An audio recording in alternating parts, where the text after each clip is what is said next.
a modo de síntesis, el doctor Ragazzi es profesor titular consulto de las Facultades de Derecho y de Ciencias Económicas de la Universidad de Buenos Aires, es director del Centro de Estudios e Investigación Jurídica de la empresa en la Facultad de Ciencias Económicas de la UBA también, es profesor de maestrías de curso de grado y de posgrado en las universidades argentinas y del extranjero, es autor de numerosas publicaciones de derecho comercial y como somos de la vieja época y hemos sido alumnos, no podemos olvidar los famosos cuadernos de derecho societario, de los cuales gran parte de los que estamos aquí hemos aprendido mucho del derecho societario. Así que ha sido siempre uno de nuestros grandes maestros en el tema societario. Ha integrado diversas comisiones sobre proyectos de reforma en el tema societario, incluso en la última, en la comisión del Senado en el año 2019. Fue designado varias veces Inspección General de Justicia de la Nación, es miembro de diversas instituciones. Y yo quiero poner una que él no la puso en su síntesis que nos mandó, pero que nos une con gran afecto, el querido Foro de Derecho y Deporte, que es una cuestión obviamente complementaria al derecho societario, pero que nos une también. Y hago un poquito el homenaje, si está Eduardo presente, a Eduardo Javier Pater, que ha sido uno de los fundadores de este foro y que nos ha unido siempre hasta su desaparición física, pero que siempre mantenemos el recuerdo. Así que también mi pequeño homenaje a Pater, permanente siempre en nuestros recuerdos. Bueno, después de esta pequeña introducción, Guillermo nos va a hablar de un tema de súper actualidad candente, que lo han mencionado varios de los expositores, que es la SAS, la actualidad y el futuro. ¿Qué quedará de la SAS después de esta reforma? Así que, Guillermo, te escuchamos atentamente. Bueno, muchísimas gracias. En realidad, mi agradecimiento a la Universidad Nacional de La Plata, en particular a la Facultad de Ciencias Jurídicas y Sociales.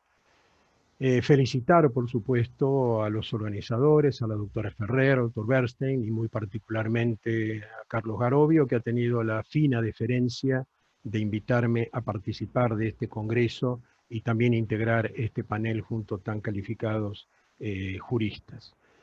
Efectivamente, el tema elegido, como bien decía el doctor Garovio, es el de las sociedades por acciones simplificadas, tema que ha recobrado actualidad este año a partir del mes de febrero, en que la Inspección General de Justicia de la Ciudad Autónoma dicta algunas resoluciones que van generando algunas trabas o algunos, digamos, inconvenientes, por lo menos en la creación de estas entidades por medios digitales, pero que ahora en realidad cobra una significativa relevancia cuando hace un mes el Senado de la Nación aprobó un proyecto de reforma de la Ley 27349, especialmente en su título tercero, el que regula la SAS, introduciendo modificaciones tan sustantivas que uno se plantea realmente con si esto llega a ser sancionado por la Cámara de Diputados como ley de la Nación, una fuerte incertidumbre sobre el futuro de la SAS en nuestro país. Yo voy a hablar precisamente y compartir con ustedes, mirando el texto incluso que se ha proyectado, algunos comentarios sobre precisamente este proyecto de ley que hoy está tratándose en la Comisión de Legislación General de la Cámara Baja. Si ustedes me permiten, voy a compartir por lo tanto pantalla. He traído unas filminas. Vamos a ver si la técnica hoy nos permite compartir esto. Creo que sí. A ver si podemos también llevarlo más grande. Sí, vamos a poner un poquito para arriba. Bien. Aquí tenemos la introducción, la actualidad, una muy breve referencia, pero fundamentalmente el futuro y este proyecto de ley que genera una gran incertidumbre sobre el futuro de esta tipología societaria. Como bien hemos escuchado en este congreso y lo venimos escuchando en estos últimos meses, sin duda estamos en una época de cambios que vienen de la mano de la tecnología. Como bien decía recién el doctor Reutemann, uno se plantea, y él lo decía, cuál es el único límite, y el límite parece ser la imaginación. Yo los otros días conversando también con él le decía, y esto también es conocido, cómo de pronto todo esto está impactando en el derecho de sociedades, en el funcionamiento de las sociedades, y señalaba el caso de que un algoritmo, por ejemplo, de una empresa de Hong Kong, ocupa un lugar, un asiento en el directorio precisamente de esa empresa. Y este logaritmo es el que se encarga de las decisiones relativas a la inversión de los recursos de la empresa en los mercados bursátiles. También hemos tomado conocimiento que hay empresas que todo el directorio está formado por logaritmos, de modo tal que realmente el impacto de la tecnología en nuestra vida cotidiana, con sus pros y sus contras, con las limitaciones o no que tenemos que tener a este particular, también sin duda ha impactado en el mundo del derecho societario, en el mundo de la economía, en el mundo de los negocios. Pero ahora en los últimos meses se ha generado una situación muy particular porque a este disruptivo que ha sido y es la tecnología en este siglo que se ha denominado el siglo digital, ha aparecido un nuevo elemento disruptor, que es el COVID-19. Y en realidad, también el COVID-19 aparece como un elemento disruptor que influye decididamente en la tecnología y acelera los plazos precisamente para la solución de algunos problemas dentro de la legislación o de la dinámica societaria. Casualmente, la exposición de Horacio Reutemann recién hace referencia a esta circunstancia, como de pronto los organismos de contralor locales han tenido que dictar normas reglamentarias para atender esta realidad del distanciamiento o aislamiento obligatorio. De modo tal que parece ser como que la tecnología acompañada ahora del COVID-19 ha generado precisamente disrupciones más acentuadas y más aceleradas. Para ser más breves y tratar de focalizar el tema en materia societaria, sin duda la reforma al Código Civil y Comercial de la Nación del año 2015, al introducir una teoría general sobre las personas jurídicas a partir del artículo 149 y siguientes, bueno, nos viene a plantear sin duda una conceptualización un poquito más amplia, acompañada por la reforma de la Ley General de Sociedades sobre las personas jurídicas en general y sobre las sociedades en particular. La modificación de la idea de la atipicidad con la sanción de nulidad, la incorporación de esta nueva figura o sociedad de la sección cuarta del capítulo primero de la ley, denominada sociedad simple o sociedad con particulares características. Lo cierto es que de cualquier forma ya viene esto anunciando una visión diferente, distinta, una mayor apertura en la estructura societaria, en la configuración de sus cláusulas, una visión superadora que trata siempre de preservar el mantenimiento de la empresa, pero que sin duda 2 años después, en el año 2017, encuentra su expresión cúlmine con la sanción de la ley 27349, que en el título tercero regula la sociedad por acciones simplificadas.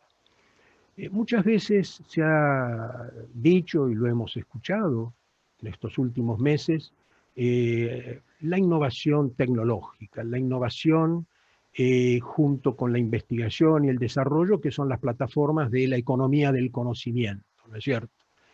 Pero también hay que pensar en qué medida esto es posible porque ha existido previamente una innovación jurídica. Las innovaciones jurídicas en el campo del derecho han sido o han posibilitado precisamente estas innovaciones científicas. Y yo creo que la SAS realmente ha constituido y constituye una figura que ha traído innovaciones muy significativas en el campo de la societario, estructuradas sobre 2 ejes, por lo menos básicos, que es el principio de la autonomía de la voluntad, la libertad de la configuración de sus cláusulas, eso de armar un estatuto, un instrumento constitutivo a medida para satisfacer los intereses y los objetivos de los socios o del socio único, y también el otro eje es el de crear estas sociedades inscribirlas en los registros públicos a través de medios registrales. Y yo destaco esta innovación porque realmente esto es un fenomenal avance del derecho societario en materia registral y que coloca a la Argentina, bueno, en esos lugares primeros del mundo. De modo tal que nos encontramos, por lo tanto, con una figura societaria que ha tenido un empleo muy significativo. Se calcula que actualmente en el país hay 27.000 sociedades por acciones simplificadas, 11.600 inscriptas en el registro público de la Ciudad Autónoma, Inspección General de Justicia, y que también ha incidido enormemente en la inversión, en el capital venture o venture capital, estimándose que las inversiones en estos proyectos o estas plataformas ascienden aproximadamente a unos 750 millones de dólares. Además de que las SAS han provisto aproximadamente unos 48.000 empleos registrados. De modo tal que nos encontramos con una figura interesante, renovadora del derecho societario, que ha sido calificado por algunos autores como un nuevo paradigma en materia societaria, y que sin duda instala hacia el futuro del derecho societario una fuerte regulación, una apertura muy grande en cuanto a la configuración de sus estructuras internas. Ahora bien, aquí aparecen entonces estas resoluciones, las cuales no me voy a referir, simplemente voy a centralizarlo, estas breves reflexiones, en el proyecto del Senado de la Nación. Proyecto que en realidad tuvo un muy brevísimo tratamiento en la Comisión de Legislación General. La oposición manifestó una dura crítica porque no tuvo tiempo para analizar el proyecto que impulsó el senador por la provincia de Neuquén, Oscar Parrilli, y luego tampoco hubo oportunidad de considerarlo en el recinto. Mucho más que fue incorporado como tema dentro de un acuerdo que se había celebrado entre todos los bloques de que solo iban a ser tratados temas relacionados con la emergencia sanitaria. Y sin embargo, fue tratado este tema, con lo cual mereció algún reproche que fue así expuesto por los senadores de la oposición y que consta en el libro de actas. Acá hay un tema que me parece muy importante destacar y que está en relación a lo que vamos a decir muy rápidamente, recordar en todo caso, porque es un tema seguramente conocido por ustedes, que hay que separar en este tema de las inscripciones y del control externo a las sociedades por acciones en particular, dos funciones que están muy vinculadas pero que son distintas. Una es la función registral. La función registral que está a cargo de la autoridad registral, a cargo de la autoridad a cargo de los registros públicos, que tiene un presupuesto que es la publicidad. Es decir, dar a conocer determinada información que interesa al tráfico, que es bueno a los efectos de la mayor transparencia en el mundo de los negocios. La otra función es la función de fiscalización. Aquí el presupuesto es diferente porque el Estado asume esta función partiendo de la base de que existe un interés público comprometido. El ahorro, la inversión, el mercado, de modo tal que esta función de fiscalización se orienta fundamentalmente sobre las sociedades por acciones, en particular la sociedad anónima, y recae en la autoridad de Contralor. Estas dos funciones aparecieron en la ley de 1972, en la ley 19.550, separadas. Una en el ámbito del poder judicial, la función registral, esto deriva de una norma del Código Civil, del Código de Comercio derogado, perdón, del artículo 34, y la otra función, la fiscalización, dentro del Poder Ejecutivo. A poco de andar se advirtió que indudablemente existían dilaciones en el trámite de inscripción, especialmente de las sociedades, se inicia todo un proceso de unificación de ambas funciones. Cabe señalar que la primera jurisdicción que inició este proceso de unificación fue precisamente la provincia de Buenos Aires, allá por el año 1976, y luego continuó este proceso en otras jurisdicciones. Hoy en día podríamos llegar a decir que datos que de pronto puede ser perfectible, que el proceso de unificación, es decir, las funciones registrales y de fiscalización están unificadas en 15 jurisdicciones. Todavía hay 9 de ellas, 9 jurisdicciones provinciales que mantienen el sistema dual. Por ejemplo, la más cercana, provincia de Santa Fe. Dicho esto, vamos a entrar sí específicamente en el análisis o la consideración, por supuesto, dentro de las limitaciones de tiempo disponible, de este proyecto de revisión que está en la Cámara de Diputados. Aquí yo les he puesto los primeros 4 párrafos de este proyecto, la nota dirigida a la señora presidenta del Senado, y que fundamentarían la propuesta que finalmente fue aprobada. Por supuesto que los fundamentos son mucho más extensos, pero que reiteran o explicitan de una forma más detallada las cuestiones que básicamente yo he señalado o he resaltado remarcándolo en esta nota. Si uno mira esto y lo analiza, uno advertirá sin duda que el proyecto tiene una orientación muy definida que se manifiesta, por supuesto, en cómo después trata, generándole una serie de requisitos y de recaudos a la sociedad por acciones simplificadas. Pero lo hace sobre un presupuesto muy subjetivo que, por supuesto, yo en estos momentos no voy a entrar a considerar. En todo caso, quedará a criterio de ustedes, a partir de una rápida lectura y fundamentalmente en los subrayados, extraer las conclusiones que les parece pertinentes. Pero vienen a mí en estos momentos algunas reflexiones que escuché en la clase inaugural o en la clase magistral del senador Lustó, cuando él señalaba, y haciendo un muy grave diagnóstico de la situación argentina y de la grave crisis económica y social, y especialmente en los meses venideros, post pandemia, él señalaba la necesidad de encontrar un diálogo común, una convergencia de esfuerzos colectivos, una discusión colectiva que nos permitiera superar lo que él llamó polaridad.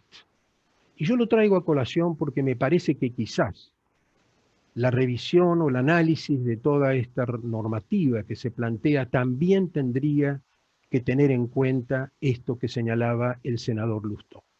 Es decir, abrir un diálogo que sea fecundo, abierto, en donde la polaridad quede realmente al lado o a un lado, teniendo en cuenta cuáles son las necesidades del país, cuáles son las necesidades de nuestros empresarios, especialmente los emprendedores y los pequeños y medianos y microemprendedores. Pensando en ese futuro, creo que tenemos que tener una visión mucho más amplia y mucho menos sectaria. De modo tal que no voy realmente a hacer otras consideraciones, simplemente a modo de acotación, 2 o 3 datos. En primer lugar, es un error que la sanción de la ley tenga fecha 7 de diciembre del 2017. Digamos que ha existido un error de tipeo, de cualquier forma así está enviada por el Senado a la Cámara de Diputados. La sanción del Congreso lleva fecha 29 de marzo del 2017 y fue publicada en el Boletín Oficial el 12 de abril del 2017. Atribuyémoslo a un error de tipeo, aunque es de presumir que los señores senadores tienen sus asesores, y bueno, y ha pasado este dato, pero tomémoslo como un dato minúsculo. Con respecto a estos comentarios que se hacen, yo por supuesto no quiero ahondar, tampoco existen, digamos, constancias empíricas de la existencia de esto como una cuestión ya regular, natural en el funcionamiento de la SAS, pero sí plantearles, y seguramente la experiencia de ustedes lo constatará, que este fenómeno de los desvíos en el empleo de la persona jurídica, digamos, no son propios de la SAS, sino que muy lamentablemente uno lo encuentra en el empleo de la persona jurídica en general. Lo encontramos en la sociedad anónima, en la SRL y aún más, en las organizaciones también sin fines de lucro, en las asociaciones civiles. Basta mirar en estos momentos lo que está ocurriendo con alguna de ellas y el blanqueo de capitales que se le imputa a sus administradores o directivos. Y también, en alguna circunstancia anterior, o en algún momento hemos tomado este conocimiento, que también esto ocurre en fundaciones, cooperativas o mutualidades. De modo tal que yo he calificado a todos estos desvíos como patologías de los microsistemas normativos societarios. Esto no debería ocurrir, pero ocurre. Pero de cualquier forma, son las patologías que todo esto tiene. Porque si realmente esto fuese la generalidad y lo que ocurre habitualmente a través del empleo de las personas jurídicas es esto que se describen en estos fundamentos, bueno, ya no estamos en presencia de una reforma. Yo diría, estamos en presencia de la derogación lisa y llana de estos microsistemas normativos, porque resultarían antifuncionales.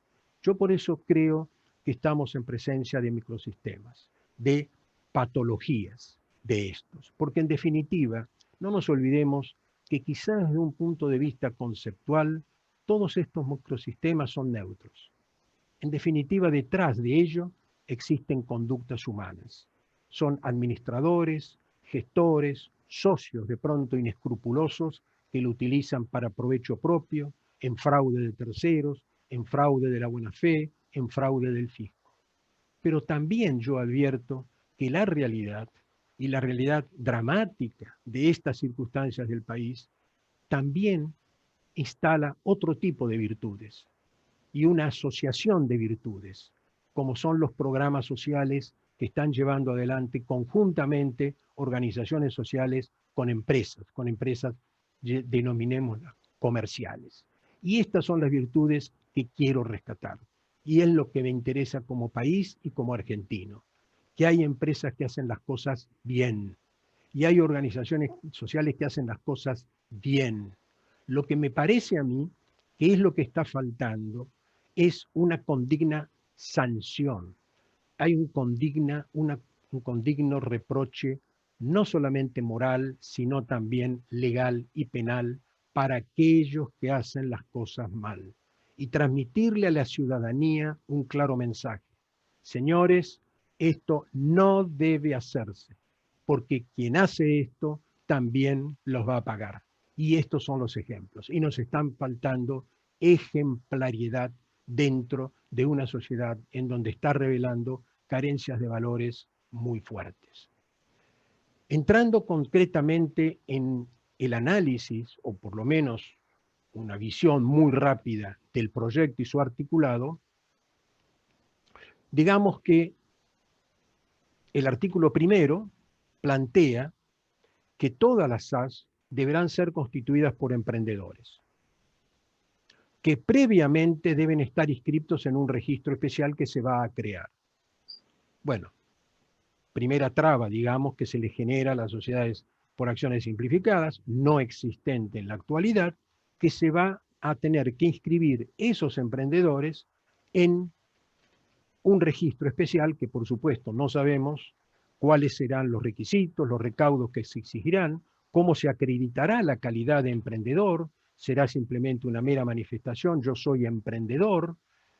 Digamos que tengamos como referencia que la ley 27349 define a los emprendedores como aquellas personas humanas que den inicio a nuevos proyectos productivos en la República Argentina o desarrollen y lleven a cabo un emprendimiento en los términos de esta ley. Pues bien, quizás con esta invocación, estos emprendedores podrán inscribirse y luego podrán solicitar su inscripción en el registro público correspondiente. El artículo segundo de la ley o del proyecto de ley se suspende por el plazo de 180 días corridos las inscripciones por medios digitales. Se admite, por lo tanto, que durante este periodo se inscribirán solamente las SAS a través de soporte papel, conforme a los reglamentos o a las disposiciones reglamentarias que dicten los registros públicos. Esto es a los efectos de una idea aspiracional que comparto en principio con algunas aclaraciones que voy a hacer ahora, de que en realidad ese registro digital de SAS, que actualmente es administrado por esta plataforma nacional, que es el Sistema de Gestión Documental Electrónica, bueno, este registro digital lo lleve cada uno de los registros públicos, tanto el de la ciudad autónoma como el de las restantes 23 jurisdicciones. Me parece bien, pero lo que yo advierto que en estos momentos, en realidad, que el Estado dedique tiempo, tecnología, recursos, financiamiento para este proyecto, que no lo veo tan sencillo de generar una plataforma para cada uno de los registros, bueno, me parece que ameritaría por lo menos la necesidad de que durante este lapso, hasta tanto esto esté finalmente en funcionamiento, se sigan admitiendo las inscripciones en forma digital. De cualquier forma, repito, me parece bueno la idea, advierto una gran dificultad operativa, la ausencia de recursos, incluso no sé cómo se va a financiar en las provincias, pero veremos esto cómo funciona. La tercera, el cuarto artículo de este proyecto dispone que, bueno, las sociedades SAS deben presentar al registro público sus estados contables. Dejemos algunos detalles en particular. En realidad, la presentación finalmente se va a hacer ante la autoridad de Contralor, pero acá hay un párrafo final que está revelando, bueno, la manifiesta intencionalidad del proyecto de someter a la SAS, digamos, a los mismos requisitos, a los mismos recaudos que tienen las sociedades anónimas. Es decir, las sociedades por acciones simplificadas serán controladas por los organismos de control, al igual que las sociedades anónimas actualmente. Esto es un replanteo muy fuerte sobre el régimen actual, porque el régimen actual de la ley 27349 no le da ninguna intervención a los organismos, recuerden ustedes aquella aclaración, algunos a los organismos o las autoridades de control, simplemente se refieren a la intervención del registro público de cada jurisdicción.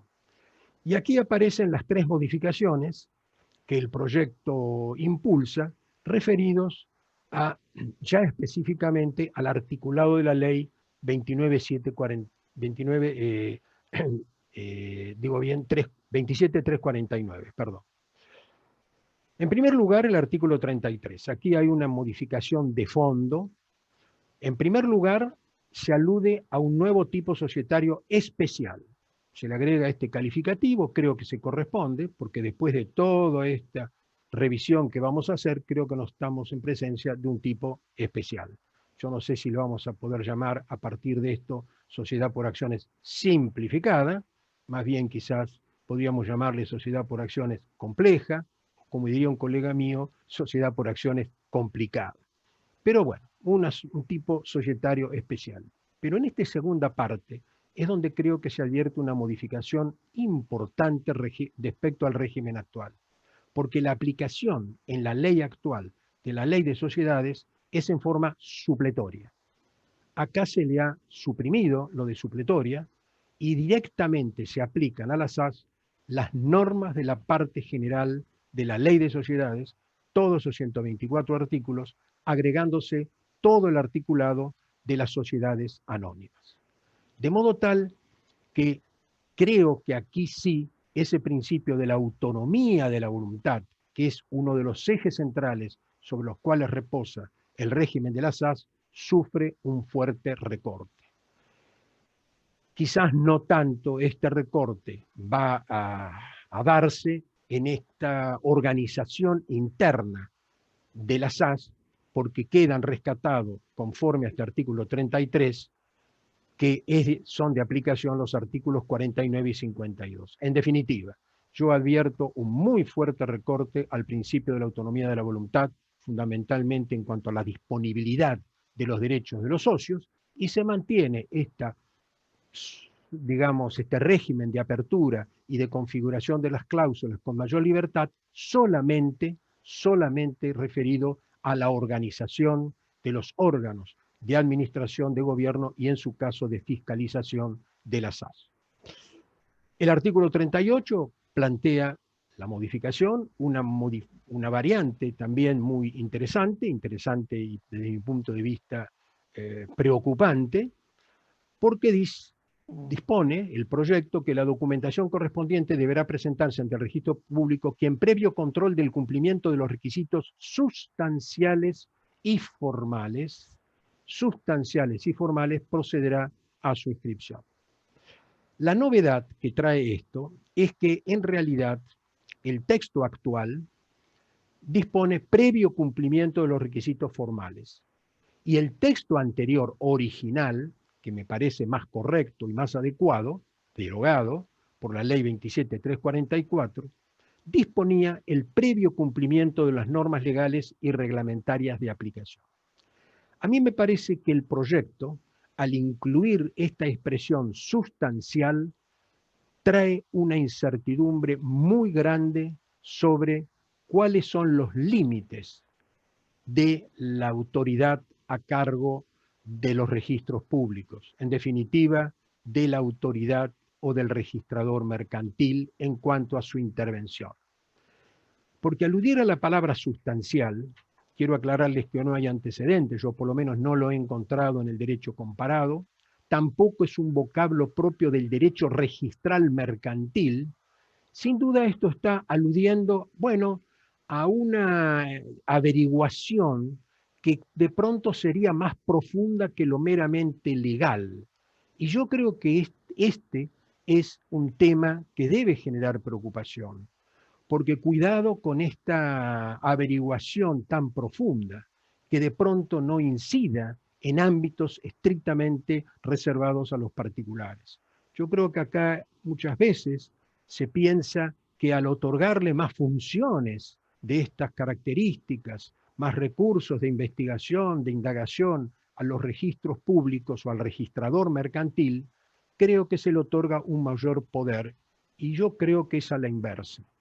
Es decir, la mayor confianza, la mayor credibilidad que tiene la institución registro público, la institución registrador mercantil, la institución autoridad de control, es precisamente cuando tiene normas claras y sabe el particular cuáles son las reglas en juego y a las cuales atenerse.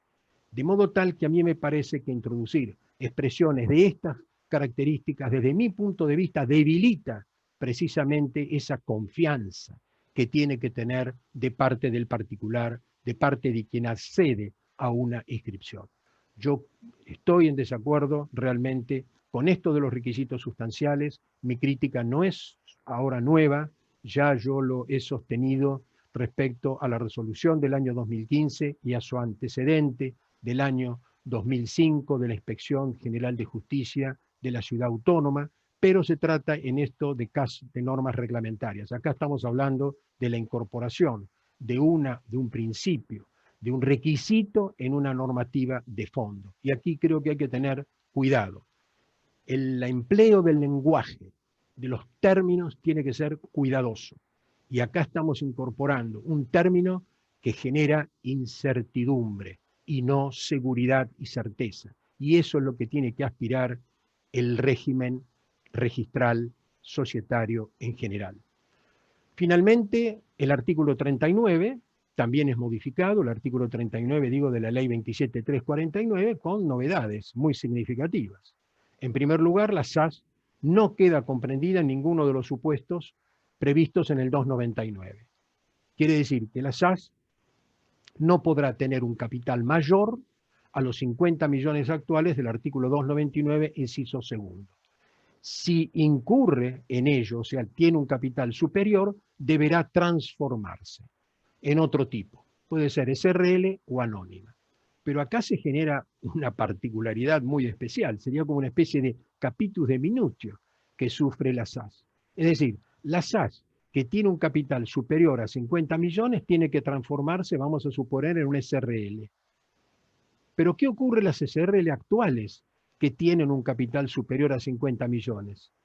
No tienen que transformarse, siguen siendo SRL, nada más que sujeta a otra serie de requisitos. A mí me parece que acá hay un error técnico por parte del legislador o del proyectista, salvo que también se condene a esta situación, la que estamos señalando, a la SAS.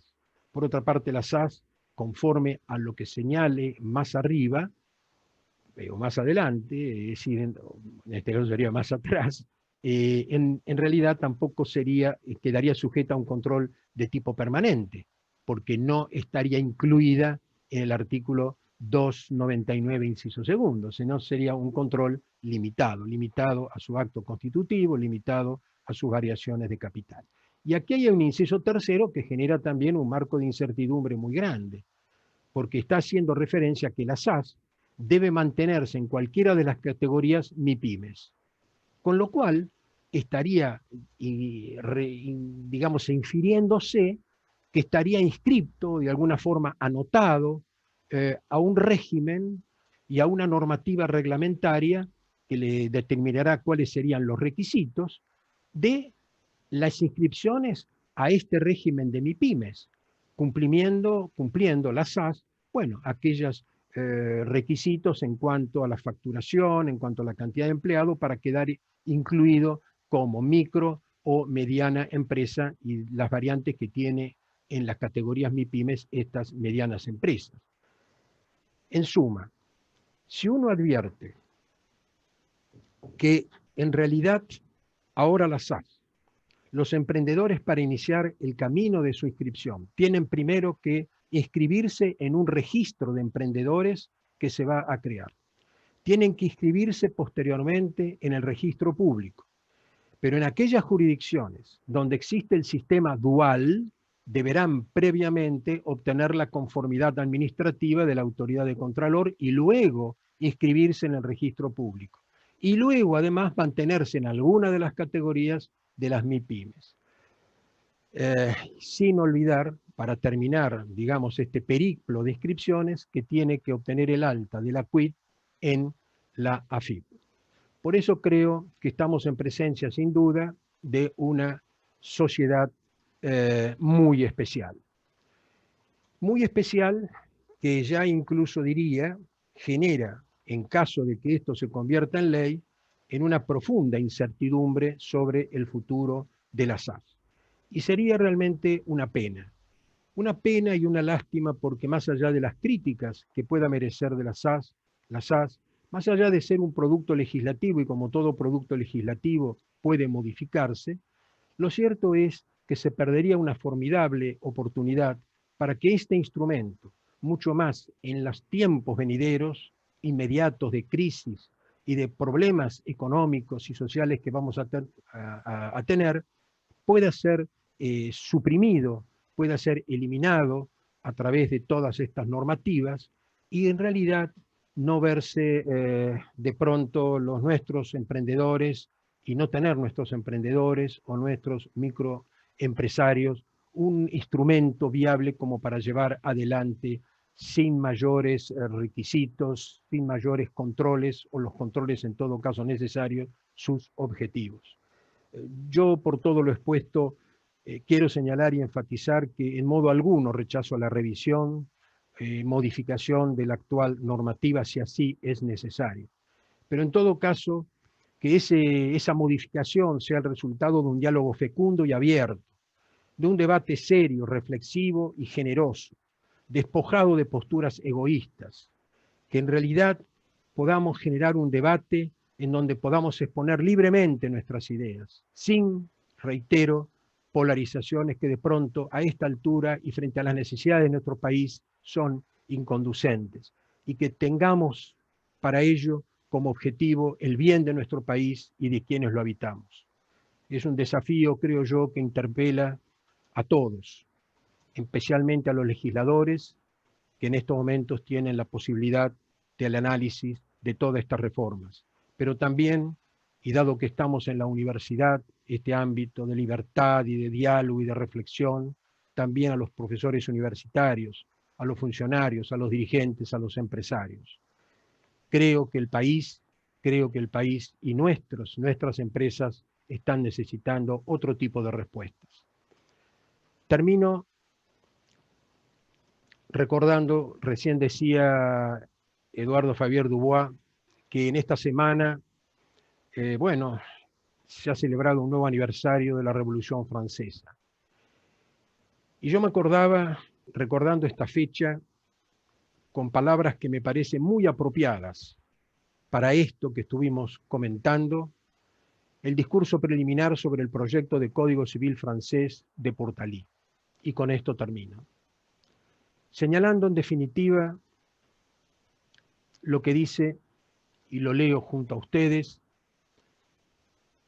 que el legislador no ejerce la autoridad sino un sacerdocio, que las leyes no son puros actos de poder, sino de sabiduría, de justicia y de razón, que no debe perder de vista que las leyes se hacen para los hombres y no los hombres para las leyes, que hay que conservar lo bueno si se duda acerca de lo mejor, que al corregir un abuso hay que ver también los peligros de la propia rectificación, y que en lugar de cambiar las leyes es casi siempre más útil presentar a los ciudadanos nuevos motivos para apreciarlas.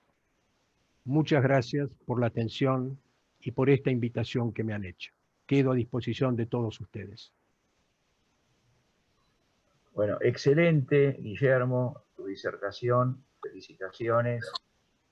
Hemos estado todos muy atentos a tu charla, como siempre, brillante. Así que, buenísimo.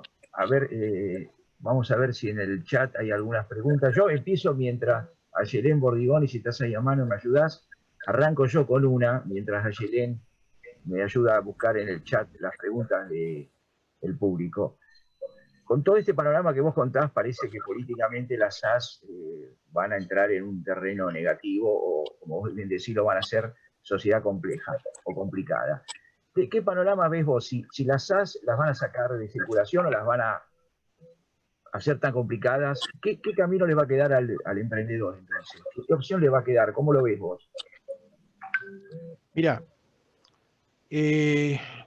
la innovación y el emprendedurismo va a continuar, exista o no la SAS. La Argentina afortunadamente tiene una riqueza y un potencial de innovación muy importante. Basta mirar lo que están ocurriendo con estos 5 unicornios tecnológicos.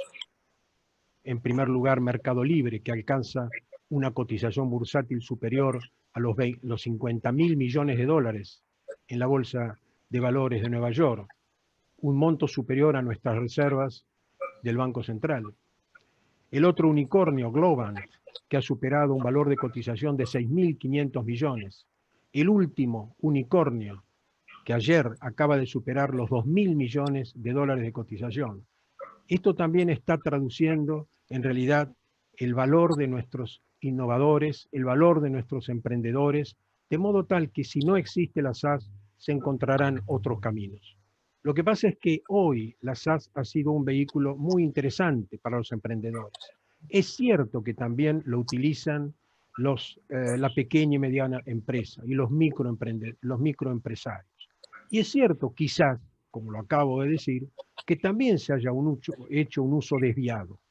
Pero esto de ninguna manera enerva las potencialidades que tiene la SAS.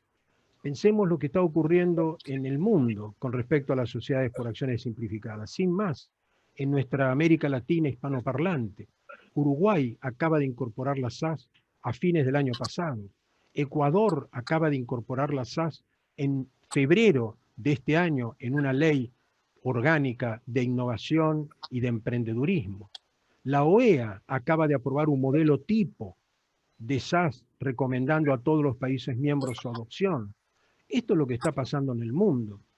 Los organismos internacionales, la comunidad, la Unión Europea a través de sus directivas, la UNCITRAL, han insistido mucho en sus recomendaciones tratando de flexibilizar los mecanismos de constitución de empresas, especialmente facilitando la vida a los pequeños y medianos empresarios.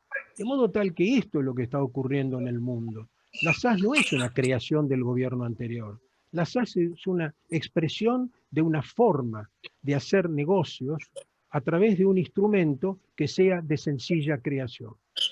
De modo tal que yo creo que si esto es ley, me temo lamentablemente que la SAS va a tener muy poco uso no creo que sea un instrumento útil para los empresarios o los emprendedores, más allá de algunos que podrán recurrir a él. Y yo lamentablemente no quiero ser muy pájaro de mal agüero, pero no sé si la SAS se va a convertir en otra sociedad de capital e industria. Bueno, Guillermo, mil gracias. Claudio, Estamos un poquito pasados en el tiempo, viste que acá el tiempo es tirano. Tenemos un panel que está esperando, así que te agradecemos enormemente. Obviamente estás invitado a continuar en el Congreso, creo que podemos volver a dialogar en algún otro Muchas panel. gracias. Así que mil ¿puedo hacer una gracias. pregunta El más? agradecido soy yo. ¿Puedo Bueno, hacer una pregunta más? no sé quién habla, perdón. Horacio Reutemann, ¿puedo hacer una pregunta más, Doctor doctor Garovi? Reutemann. Doctor Reutemann. Obvio, obvio. Sí, sí, sí. Lo Yo te único que les pido es autorizo. que sean cortitos porque estamos Guillermo, excediendo en el tiempo. Por favor, que Yo lo pueda autorizo. contestarla, Horacio, que pueda contestarla, por favor. No, Guillermo, me pareció brillante tu exposición y esto es lo principal que quería decir y felicitarte y la defensa que has hecho. La pregunta que hay es si solo esto tiene que estar dirigido a emprendedores, si no es un tipo nuevo que está dirigido a todos los que quieran hacer uso. Porque en realidad nosotros no teníamos una auténtica sociedad anónima cerrada, sino que teníamos un tipo que sirve para la que cotiza en bolsa y para la pequeñísima empresa que adopta la forma de anónima. Y esto es lo que se ha difundido en Francia, en Ecuador, en Colombia, donde tuvo el mayor desarrollo, ahora en el Uruguay, en fin, en el mundo entero. No era hora de que tuviéramos un instrumento de estas características y por el capricho de algunos doctrinarios que están bueno, en las antípodas del pensamiento de nuestro, tenemos que soportar este ultraje, llamémosle así, en el cual se está echando por tierra con un instrumento que ha sido tan útil, que ha sido adoptado no para violar ninguna ley, sino por el contrario, para tener algo eficaz y rápido para poder funcionar, entre ellos la cuestión digital de la que tanto hablé yo hace un rato. ¿Qué te parece? No, vos sabés que, bueno, a todos, ¿no? Ustedes saben que en realidad el proyecto de SAS, luego Ley 27349, pero el proyecto provino en realidad de los propios emprendedores. Fueron los propios emprendedores los que llevaron este proyecto al gobierno, en primer lugar, creo que fue anterior, incluso al 2015, señalando, digamos, los inconvenientes que el régimen societario y los tipos societarios existentes a la sazón les generaban a los emprendedores, los costos, la mayor dilación en el tiempo de constitución. Hay una estadística que una agencia internacional de las Naciones Unidas señaló que Argentina, en un ranking de 189 países con respecto a los términos y los costos de creación de empresas, ocupaba el 159 lugar. Es decir, esto no parece, digamos, algo que nos debe orgullecer, ¿no es cierto? De modo tal que nació realmente como una iniciativa de los emprendedores. Ahora, ¿qué es lo que ocurrió en la práctica? Y esto lo estamos observando, que fue un tipo tan atractivo que también fue utilizado por los pequeños y medianos empresarios. Quiero aclarar que la experiencia de Colombia en particular está señalando de que es un tipo utilizado incluso para la gran empresa, dado su régimen de flexibilidad. Ahora, es posible también quizás que pueda ser, digamos, el punto de partida para crear o generar esta sociedad de pronto cerrada que estamos de pronto necesitando. Me parece que a partir del SAS podemos pensar, sí, en un modelo asociativo que responda, como bien decías vos, a ciertos intereses sectoriales que hoy de pronto no se ven atraídos por los tipos anónima y SRL tradicional. Guillermo, creo que todas estas interpretaciones de los organismos de aplicación nos llevan a querer prescindir de conceptos clásicos. Yo leí en los libros de ustedes elementos sustanciales y formales. Y en sustanciales veíamos la capacidad, las dos o más personas, el objeto lícito. Lo que pasa es que ahora tenemos miedo de hablar de elementos sustanciales porque de pronto puede significar que esto le da al organismo la facultad de controlar si la factibilidad o el plan de empresa o la factibilidad del capital con el objeto previsto, etcétera, etcétera. Pero no le tengamos miedo a la palabra sustancial, porque debe controlar los elementos sustanciales que son estos, no estos otros que de pronto abusa el organismo, que es lo que habría que limitar, me parece. Sí. Yo vuelvo a repetir, la palabra sustancial me genera incertidumbre. Yo quiero por sobre todas las cosas certeza, como no la han limitación. aplicado. Exactamente. Sí. Y vuelvo a repetir que no me manejo, y tampoco lo hice en esta exposición, con subjetividades. Estoy hablando desde el punto de vista institucional, ¿no es cierto? A mí me genera imprecisión la palabra sustancial. Ahora, si definimos lo que queremos decir con sustancial, bienvenido sea. Pero creo que tenemos que tener reglas claras. Fundamentalmente los particulares que acceden a los organismos de contralor, saber a qué atenerse y no recibir sorpresas. Eso no significa un menoscabo en lo más mínimo de las facultades, que deben ser amplias, y no solamente por los organismos de control.